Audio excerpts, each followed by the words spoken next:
ದಕ್ಷಿಣ ಅಯೋಧ್ಯೆ ಎಂದೇ ಖ್ಯಾತಿ ಪಡೆದಿರುವಂತಹ ವಿವಾದಿತ ಇನಾಮ್ ದತ್ತಾತ್ರೇಯ ಬಾಬಾ ಬುಡನ್ಗಿ ಸ್ವಾಮಿ ದರ್ಗಾದಲ್ಲಿ ಮತ್ತೊಂದು ವಿವಾದ ಮುನ್ನೆಲೆಗೆ ಬಂದಿದೆ.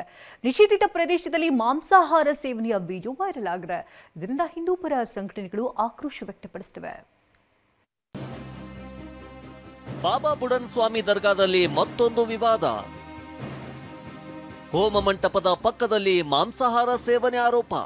ಚಿಕ್ಕಮಗಳೂರಿನ ವಿವಾದಿತ ಕೇಂದ್ರ ಇನಾಮ್ ದತ್ತಾತ್ರೇಯ ಬಾಬಾ ಬುಡನ್ ಸ್ವಾಮಿ ದರ್ಗಾದಲ್ಲಿ ಮತ್ತೊಂದು ವಿವಾದ ಸೃಷ್ಟಿಯಾಗಿದೆ. ದತ್ತಪಾದುಕೆ ದರ್ಶನಕ್ಕೆ ದತ್ತಪೀಠ ಸೇವೆ ಸಮಿತಿಯ ಸದಸ್ಯರು ಮೊನ್ನೆ ತೆರಳಿದ್ರು. ಆಗ ವಿವಾದಿತ ಹೋಮ ಮಂಟಪದ ಬಳಿ ಮುಸ್ಲಿಂ ಕುಟುಂಬವೊಂದು ಮಾಂಸಾಹಾರ ಸೇವಿಸಿದೆ ಅಂತ ಹಿಂದೂ ಮುಖಂಡರು ಆರೋಪಿಸಿದ್ದಾರೆ. ಇನ್ನು ಇದರ ವಿಡಿಯೋವೊಂದು ಕೂಡ ಸಾಕಷ್ಟು ವೈರಲ್ ಆಗಿತ್ತು. ದತ್ತ ಗುಹೆಯ ಸುತ್ತಮುತ್ತಲಿನ 200 ಮೀಟರ್ ವ್ಯಾಪ್ತಿಯಲ್ಲಿ ಮಾಂಸಾಹಾರ ಸೇವನೆಗೆ ನಿರ್ಬಂಧವಿದ್ರೂ ಮಾಂಸಾಹಾರ ಸೇವಿಸಿದ್ದಾರೆ.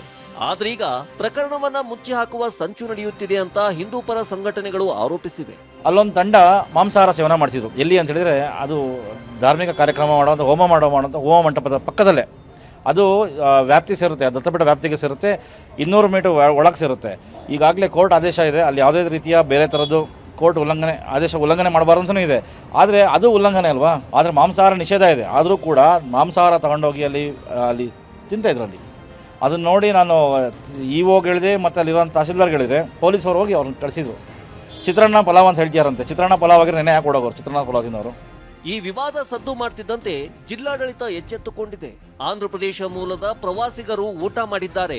ಈ ಊಟದಲ್ಲಿ ಯಾವುದೇ ಮಾಂಸಾಹಾರ ಇರಲಿಲ್ಲ, ಚಿತ್ರಾನ್ನ ಪಲಾವ್ ಮಾತ್ರ ಇತ್ತು ಅಂತ ಪ್ರಕಟಣೆಯಲ್ಲಿ ತಿಳಿಸಿದ್ದಾರೆ.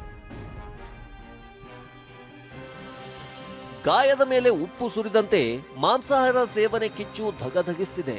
ಇದು ಮುಂದೆ ಮತ್ಯಾವ ತಿರುವು ಪಡೆದುಕೊಳ್ಳುತ್ತೆ ಅನ್ನೋದನ್ನ ಕಾದು ನೋಡಬೇಕಿದೆ. ಅಶ್ವಿತ್ ಮಾವಿನಗುಣಿ, TV9 ಚಿಕ್ಕಮಗಳೂರು.